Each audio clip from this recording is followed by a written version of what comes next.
trail camera in the woods captured something that shouldn't exist. A wild bobcat wearing a collar no one could account for. I called every rehabber, within 100 miles. Nobody put that collar on her. You are certain? Not a forgotten release or an escaped pet? Nothing? We checked every database, Patricia. There's no record of a collared bobcat. It's probably some prank. A prank that involves a wild animal? The tag is real, Daniel.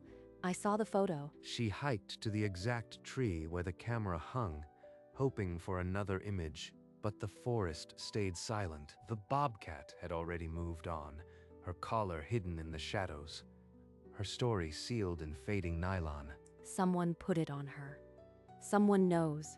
I just need to find them. I need access to all the local trail cams, Daniel. I'll find the collar's origin myself if I have to. Fine, but don't expect much. A stray collar on a bobcat doesn't mean a crime. It might just be a mystery that never gets solved. Patricia walked into the ranger station, armed with a folder of printouts. Daniel barely looked up. Look, Patricia, I've got actual poaching reports to handle. A collar nobody remembers isn't a priority. This cat could be carrying an illegal tag, or worse, a tracking device from someone who shouldn't be near wildlife.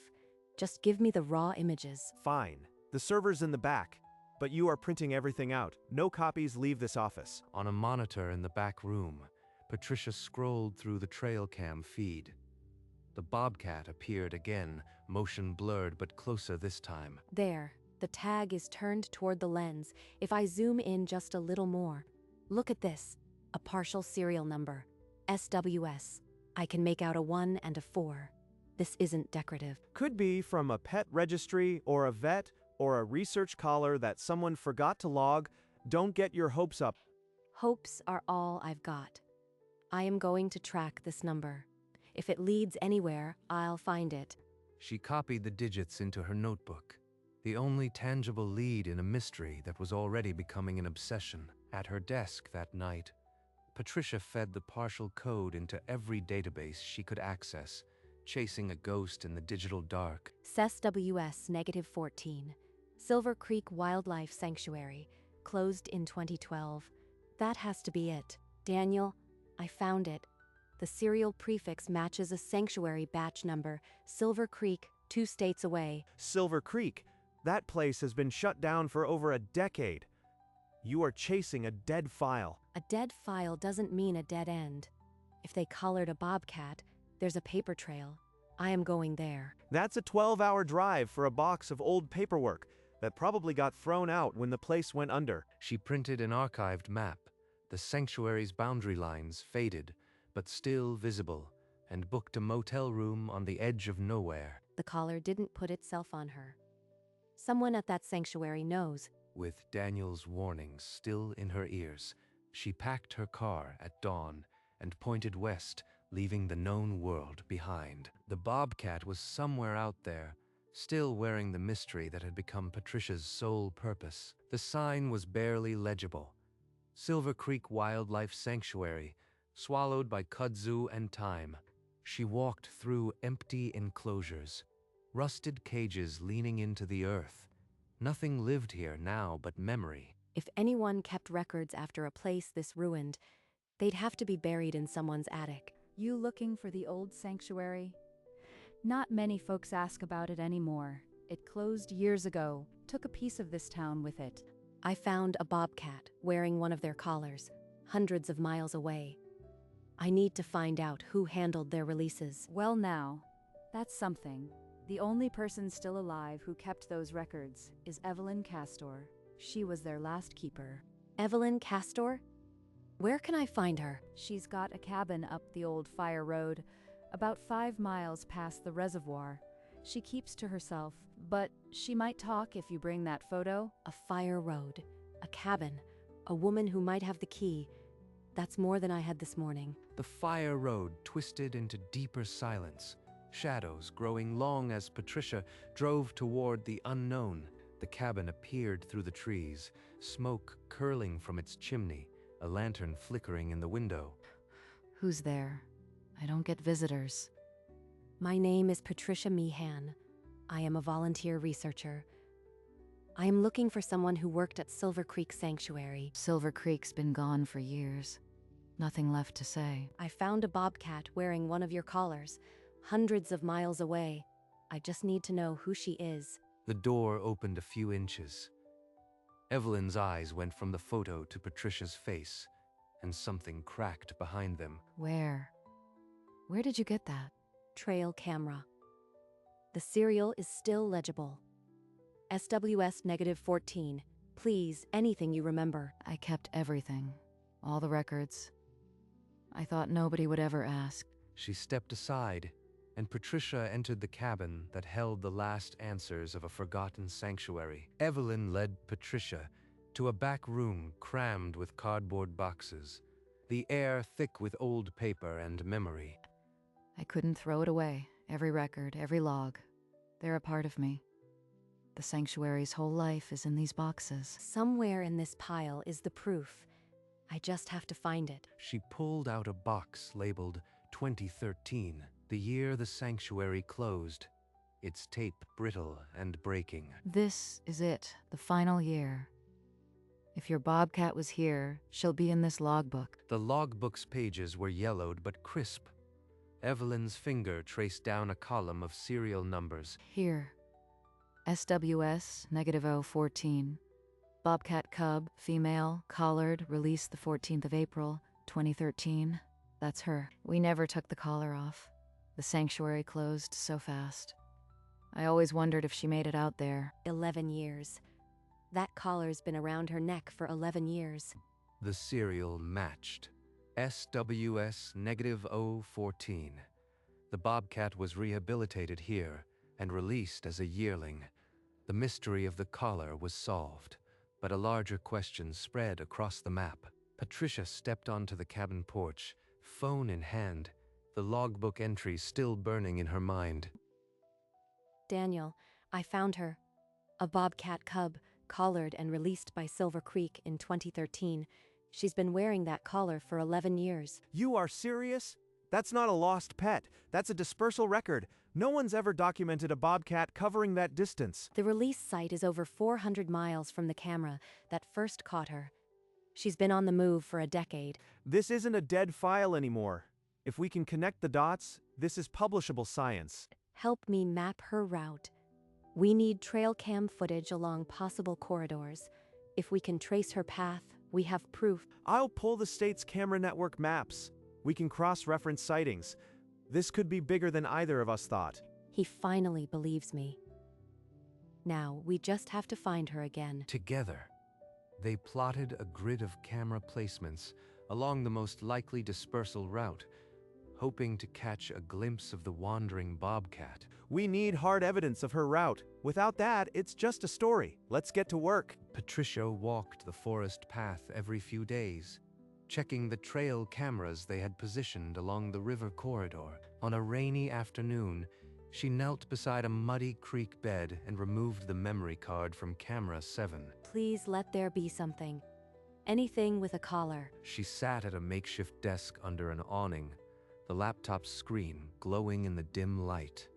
The file loaded slowly. When the image sharpened, her breath caught. The bobcat was crossing a mossy log, collar unmistakable. Same ear notch. Same faded tag. She's alive, Daniel. I've got a confirmed hit. Same bobcat, same collar, about 100 miles from the first sighting. You are sure? That puts her in the National Forest. Add the pin. I'll be there in an hour. By late afternoon, they stood over their field map, driving a second red pin into the board. 2 points. That's a dispersal trend. We just need one more to make it data. At her field desk, Patricia sorted through the latest batch of trail camera images, looking for a familiar patch of fur. Then she saw it. The bobcat, further north than ever before. The collar still tight around her neck. Daniel, I've got a third capture. She's over 300 miles from the release site. We have a route. That's enough for a rough dispersal corridor. The data is real now. Together, they pushed a third red pin into the map, the path bending north through remote forest. Oh, and I got a call from a Dr. Alan Harris at the university. He wants to see our data. A wildlife researcher? Tell him. I'll send everything. I want to hear what he thinks. The next day, Patricia sat down for a video call with Dr. Alan Harris, a biologist who had followed the trail of sightings. Patricia, this is an extraordinary dispersal case. I'd like to include it in a formal study for publication. I am glad you see the value, but I need to know she's not suffering. The collar is old and tight. The next batch of images gave her a jolt. The bobcat was clawing at the collar, fur matted, raw skin visible underneath. She's in pain. This isn't just a data point anymore. Daniel, Dr. Harris, I am sending you the latest. The collar is causing irritation. We need to decide what to do. It could escalate to infection or restrict her ability to hunt. Removal would be the safest long-term. Then we capture her. We've got the data we need. Her welfare comes first now. But trapping a wild animal at this range, it could kill her from stress. I don't want to be the reason she dies. There's a non-invasive option. We could wait a brief period, monitor for further decline. If it worsens, then act. Every day she's scratching. It's getting worse. We can't just watch her suffer. I'll contact a vet. Maybe there's a chance the collar will break apart on its own. We give it 1 week. The call ended with no consensus. Only the weight of an impossible choice lingering in the room. Patricia drove back to Evelyn's cabin, the image of the injured bobcat burning in her pocket. You came back so soon. Did something happen to her? Look at her neck. The collar is cutting into her skin. I need to know. Was it ever meant to fall off? They were breakaway collars, supposed to snap open in a few years. We never checked.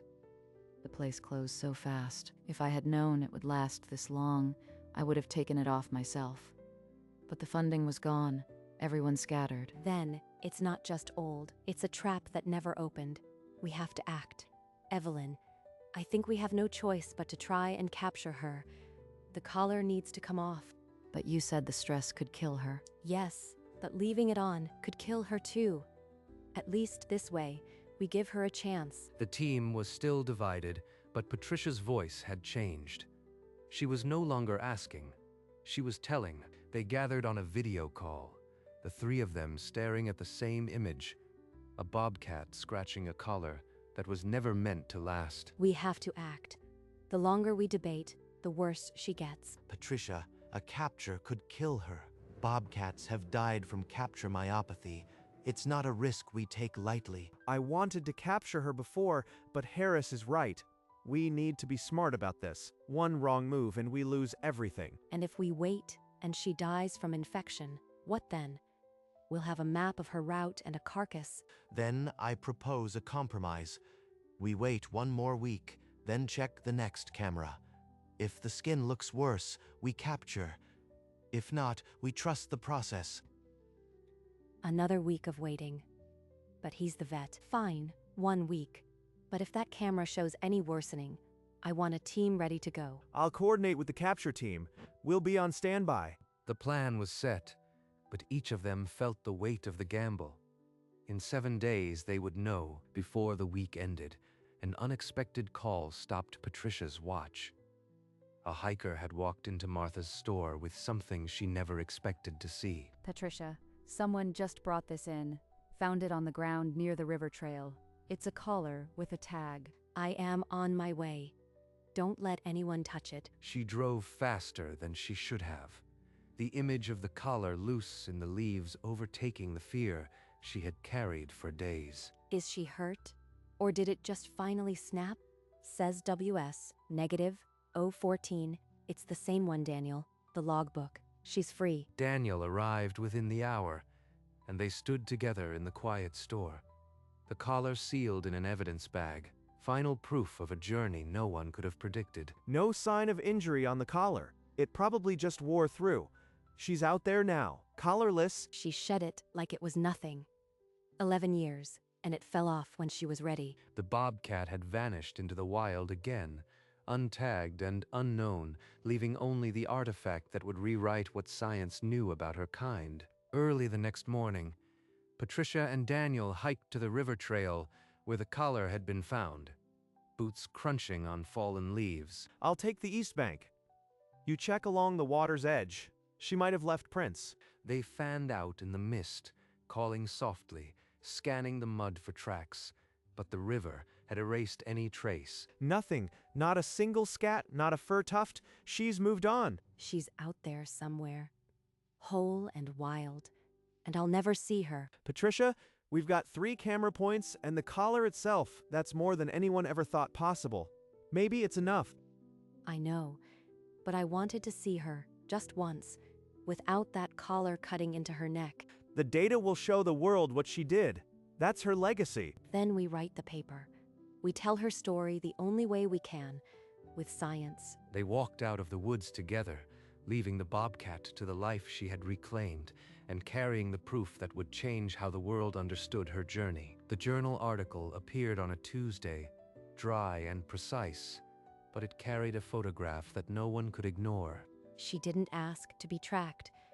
She just wanted to live. That's what makes her journey so important. Everyone wants the bobcat that beat the odds. But I just want to know she's still breathing. You are doing good work, Patricia. The public finally sees what you saw from the start. Seeing isn't the same as feeling.